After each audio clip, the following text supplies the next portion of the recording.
Dear students, welcome back two biology class. ആദ്യത്തെ chapter കഴിഞ്ഞു അല്ലേ? ഇന്ന് തൊട്ട് നമ്മൾ ഡിസ്കസ് ചെയ്യാൻ പോകുന്നത് സെക്കൻഡ് ചാപ്റ്റർ ആണ്.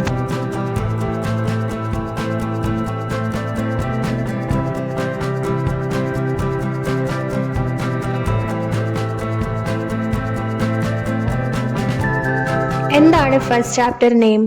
Lives mysteries in little chambers. Little chambers എന്ന് പറഞ്ഞാൽ അത് സെല്ലാണ് അല്ലേ? ലൈഫിന്റെ അത്ഭുതങ്ങളൊക്കെയും ഉള്ളത് സെല്ലിന്റെ അകത്താണ്. നമ്മുടെ ബോഡിയിലെ എല്ലാ ആക്ടിവിറ്റീസും നടക്കുന്നത് സെല്ലിൽ വെച്ചാണ്. All organisms are made up of cell. Cells are the structural and functional unit of organism. ഇനി സെക്കൻഡ് ചാപ്റ്ററിന്റെ ഹെഡിങ് എന്താണ്? Cell clusters. Cluster means group. So cell cluster means what? Group of cells. We know that our body is made up of millions of cells. That is group of cells. നമ്മുടെ ശരീരം group of cell കൊണ്ടാണ് നിർമ്മിച്ചിട്ടുള്ളത്. Okay. So ഉണ്ണിക്കുട്ടിനൊരു സംശയം. എന്താണ് സംശയം? All organs are made of cells, but how different are the eyes, nose and tongue? നമ്മുടെ ശരീരത്തിലെ എല്ലാ ഓർഗൻസും ഉണ്ടാക്കിയിരിക്കുന്നത് സെല്ലുകൾ കൊണ്ടാണ്. പക്ഷെ അവ ഓരോന്നും കാണാൻ ഒരേപോലെ അല്ലല്ലോ, ഡിഫറെന്റ് ആണ് അല്ലെ? എന്താണ് ഇതിന്റെ കാരണം എന്നാണ് ഉണ്ണിക്കുട്ടന്റെ സംശയം. എന്താണ് നിങ്ങളുടെ opinion? What is your opinion? For example, let me ask you one thing. എല്ലാ ബിൽഡിങ്ങും നിർമ്മിച്ചിരിക്കുന്നത് കല്ലുകൾ കൊണ്ടാണ്. ബട്ട് എല്ലാ ബിൽഡിങ്ങിന്റെയും ഷേപ്പ് ഓർ സ്ട്രക്ചർ ഒരേപോലെയാണോ? സ്കൂളും നമ്മുടെ വീടും കാണാൻ ഒരേപോലെയാണോ? അല്ല, അതിന്റെ ഫങ്ഷൻ അനുസരിച്ച് ഡിഫറെന്റ് ആണ്.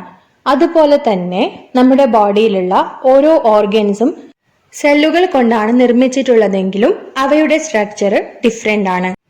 That is, are the same type of cells seen in all parts of the body? No, right? ഈ ഒരു illustration ഒബ്സർവ് ചെയ്യാം.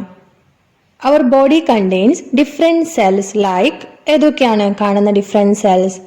Nerve cells are present, bones are there, bone cells are present, and muscle cells are present. We have muscles, different types of muscles, and blood is present. Blood contains blood cells. So our body contains nerve cell, bone cell, muscle cell and blood cell. ഈ 4 സെല്ലുകൾ മാത്രമല്ല, നമ്മുടെ ബോഡിയിൽ 200 different cells കാണാം. That is diversity among cells. Each part of the human body is made up of millions of different kinds of cells. There are about 200 different kinds of cells like nerve cell, muscle cell, blood cell, bone cell, etc. in human body. നമ്മുടെ ശരീരത്തിലെ ഓരോ പാർട്ടും നിർമ്മിച്ചിരിക്കുന്നത് different ആയ സെല്ലുകൾ കൊണ്ടാണ്. അങ്ങനെ 200ഓളം different ആയ സെല്ലുകൾ നമ്മുടെ ശരീരത്തിലുണ്ട്. ഏതൊക്കെ ടൈപ്പ് സെല്ലുകൾ കാണാം? nerve cell, muscle cell, blood cell, bone cell, etc. നമ്മുടെ ഉണ്ണിക്കുട്ടന്റെ ഫ്രണ്ടിന് ഇതൊക്കെ കേട്ടിട്ട് വല്ലാത്തൊരു അത്ഭുതം തോന്നുന്നുണ്ട്. What he is saying? What a wonder our body is.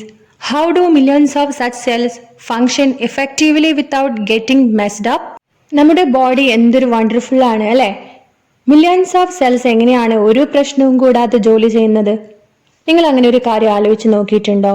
എല്ലാ സെല്ലും ഒന്നിച്ച് വർക്ക് ചെയ്യുന്നതുകൊണ്ടാണ് നമ്മുടെ ബോഡി പെർഫെക്റ്റ് ആയും സിസ്റ്റമാറ്റിക് ആയും പോകുന്നത്. സപ്പോസ് ഇതിൽ ഏതെങ്കിലും ഒരു സെല്ല് പ്രോബ്ലം ഉണ്ടാക്കിയാലോ, what will happen? So we can say yes, the human body is indeed a wonder. The well-being of the human body depends on the systematic and regulated action of the cells. Similar cells function together in groups, not separately.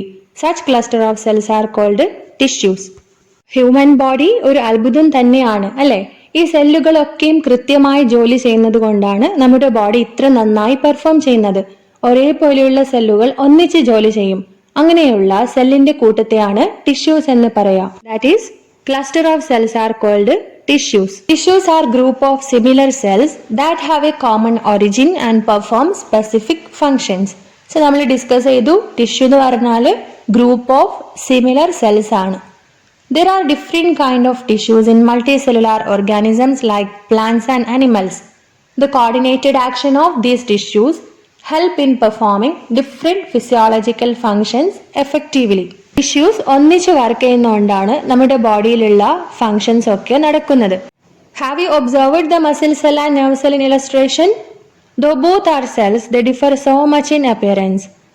Nerve സെല്ലും muscle സെല്ലും സെല്ലുകളാണെങ്കിലും അവ രണ്ടും കാണാൻ different ആണ് അല്ലെ, ഒരേപോലെ അല്ലല്ലോ കാണാൻ, ഡിഫറെൻ്റ് ആണ്. What may be the reason for the difference? ഈ ഡിഫറൻസിന് കാരണം എന്തായിരിക്കും? നമ്മൾ നേരത്തെ പറഞ്ഞു ഓരോന്നിൻ്റെയും ഫംഗ്ഷന് ഡിഫറെൻ്റ് ആണ്, ഫംഗ്ഷൻ അനുസരിച്ചാണ് അതിൻ്റെ structure, isn't it? So you got the answer. How do these differences influence the physiological functions?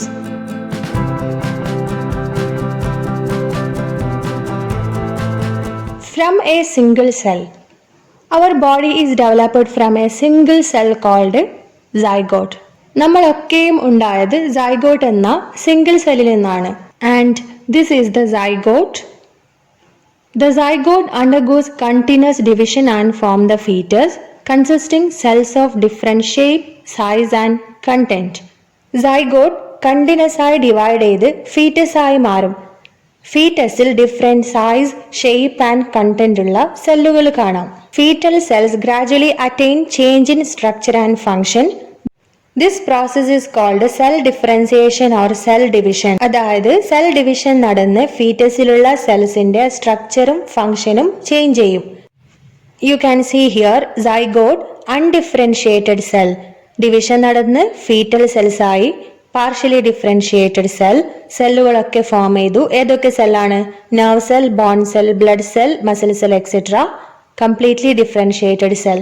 Next അത് ഡിവൈഡ് ചെയ്ത് കംപ്ലീറ്റ് ആയിട്ടുള്ള സെൽസ് ഫോം ചെയ്യും, ഒരു ഹ്യൂമൻ ഫീറ്റസ് ഡെവലപ്പ് ചെയ്യും. ദാറ്റ് ഈസ് നമ്മളൊക്കെയും ഉണ്ടായത് സൈഗോട്ട് എന്ന് പറയുന്ന സിംഗിൾ സെല്ലിൽ നിന്നാണ്. Formation of fetus. എങ്ങനെയാണ് ഫീറ്റസ് ഉണ്ടാവുന്നത്? ഫീറ്റസ് മീൻസ് നമ്മളൊക്കെയും അമ്മയുടെ ഗർഭപാത്രത്തിലുള്ള സമയത്ത് ഫീറ്റസ് എന്നാണ് അറിയപ്പെടുന്നത്. Okay, zygote undergoes division and form fetus. Zygote divide ചെയ്തിട്ടാണ് ഫീറ്റസ് ഉണ്ടാവുന്നത്. Significance of cell differentiation. It helps in the formation of different types of cells. Cell division or cell ഡിഫറൻസിയേഷന്റെ importance എന്താണ്? സെൽ ഡിവിഷൻ നടന്നിട്ടാണ് different ടൈപ്പിലുള്ള cells ഉണ്ടാവുന്നത്. പിന്നീട് നമ്മൾ വളരുന്നതിനനുസരിച്ച് നമ്മുടെ ബോഡിയിൽ സെല്ലിന്റെ നമ്പർ ഇൻക്രീസ് ചെയ്യും.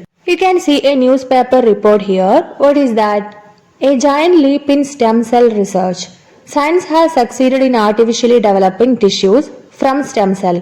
A lot of research has gone into this achievement which would become a milestone in the field of medicine. Stem സെല്ലിൽ നിന്നും ടിഷ്യൂ നിർമ്മിക്കുന്നതിൽ സയൻസ് വിജയിച്ചു എന്നാണ് ന്യൂസ്.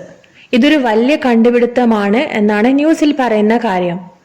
സോ ടിഷ്യൂസിനെ പറ്റി നിങ്ങൾക്കറിയാം അല്ലെ? നമ്മുടെ ബോഡിയിൽ ഫോം ചെയ്യുന്ന ഗ്രൂപ്പ് ഓഫ് സെൽസ് ആണ് ടിഷ്യൂസ്.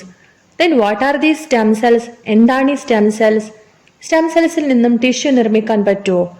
നിങ്ങൾക്കുള്ള അതേ സംശയം സ്നേഹക്കുമുണ്ട്. What she is asking, what are these stem cells? Are they the cells within the seeds? എന്താണ് സ്റ്റെം സെൽസ് എന്ന് പഠിക്കാം അല്ലെ? You can see a paragraph here. So let us read that. Stem cells are specialized cells that can transform into any kind of cells. Stem cell undergo constant differentiation and get transformed into other kind of cells. ഏത് തരത്തിലുള്ള സെല്ലായി മാറാനും കഴിവുള്ള പ്രത്യേക തരം സെല്ലാണ് stem cell. Stem cell division നടന്ന് മറ്റ് സെല്ലുകളായി മാറും. സോ ഒരു മാജിക്കൽ സെല്ലാണ് സ്റ്റെം സെൽ അല്ലെ? ഇതിന് ഏത് തരം സെല്ലായി മാറാനുള്ള കഴിവുണ്ട്. Stem cells can either get transformed into other cells through division or exist as such. Stem cell division നടന്ന് മറ്റുള്ള സെല്ലുകളായി മാറുന്നു, അല്ലെങ്കിൽ സ്റ്റെം സെല്ലായി തന്നെ തുടരും. സ്റ്റെം സെല്ലിന് മറ്റുള്ള സെല്ലായി മാറാനുള്ള കഴിവുണ്ട്.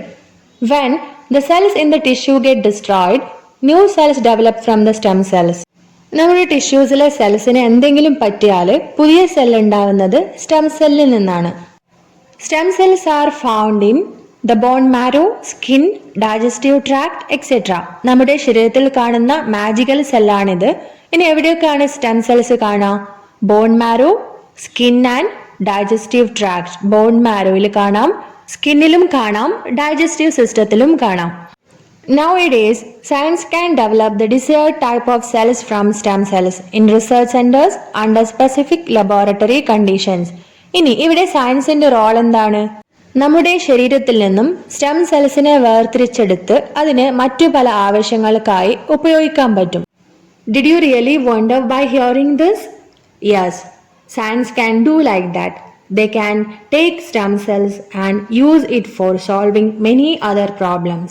ഏതൊക്കെയാണെന്ന് നോക്കാം. It is expected that the research of stem cell can bring about miraculous changes in the treatment of blood cancer, diabetes, Parkinson's disease, etc., and also in the manufacture of artificial organs. Stem cell റിസർച്ചിലൂടെ blood cancer, diabetes, Parkinson disease ഇതൊക്കെ treat ചെയ്യാൻ പറ്റും. അതുപോലെ തന്നെ artificial organs manufacture ചെയ്യാൻ പറ്റും. That is artificial kidney, heart, lungs ഇതൊക്കെ നിർമ്മിക്കാൻ പറ്റും. സോ ഒരാളുടെ കിഡ്നിക്ക് എന്തെങ്കിലും പ്രോബ്ലം ഉണ്ടായാൽ വേറൊരാളാണ് കിഡ്നി ഡൊണേറ്റ് ചെയ്യുക അല്ലേ? പക്ഷെ ഈ സ്റ്റെം സെൽ റിസർച്ച് സക്സസ് ആയി കഴിഞ്ഞാൽ കിഡ്നി വാങ്ങേണ്ട ആവശ്യമുണ്ടോ? No, right? ഇതുപോലൊരു കിഡ്നി മാനുഫാക്ചർ ചെയ്താൽ പോരെ? We can expect a lot of many things like this in our future.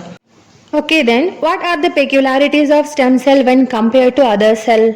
എന്താണ് peculiarity? Stem cells are specialised cell that can transform into any kind of cell, isn't it? How is the destruction of cells in tissue compensated? That is, when the cells in the tissue get destroyed, new cells develop from the stem cells.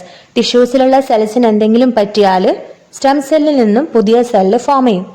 Why is the stem cell research gaining importance? എന്തുകൊണ്ടാണ് stem cell research is important? Because it helps in treatment of blood cancer, diabetes, Parkinson, and also for the manufacture of artificial organs. So today's class is over. Hope you understood. It's really interesting to study things like this, right? Stem cell and all.